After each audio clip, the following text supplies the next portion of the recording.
今年的佛手瓜，小 K 不打算地栽了，把它改成桶栽。原因呢，是因为爱蒙顿这一边的天气过于极端。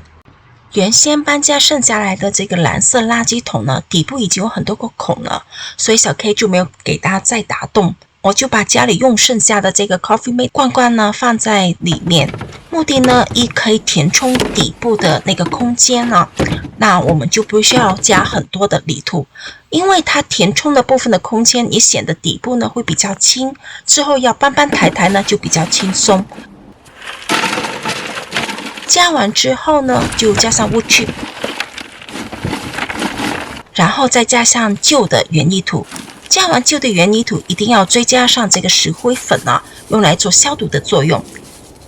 接着就加上家里的大宝贝，就是鱼缸里面的这个过滤网。这个网呢，里面有很多的鱼肥啊，所以营养呢是非常充足的。接着呢，就是把堆肥土给加够。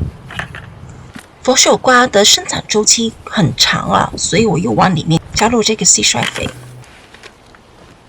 大家有没有很好奇，为什么小 K 当初要把这个佛手瓜放在这个袋子里面来育苗呢？它的作用呢，就是在现在，当我要把它移栽到这个大盆或者地里面的时候呢，它就非常轻松。我只需要把它的底部剪开，把那个塑料袋呢拿起，就可以很直接的让整个植株栽在地里面去。它的根部呢就会受到最少的打扰。那最后的时候，我只需要用堆肥土把它的种子和根部完全的覆盖住就可以了。这样子的佛手瓜仿佛就没有被移动过一样，不容易产生移植休克，很快呢就可以扎根生长。我会在刚移栽的这些幼苗旁边的土壤呢追加一点草木灰啊，一呢防虫害，二呢就是可以起到保暖的作用。我又在它的周边种下一些豆类，豆呢它是可以生产蛋的，特别适合佛手瓜前期的生长，对于蛋的需求，因为前期都是在长叶片嘛。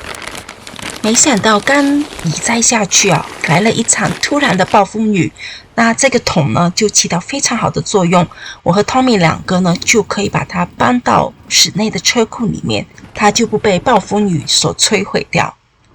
同样的操作，我们可以应用在丝瓜、毛瓜、苦瓜，像黄瓜，小 K 也把它放在桶栽了。因为呢，今年气候特别的不稳定，所以如果大家还没有移栽的这些瓜呢，或者是还没有直播的这些瓜呢，可以尝试一下用桶栽的方式来操作哦。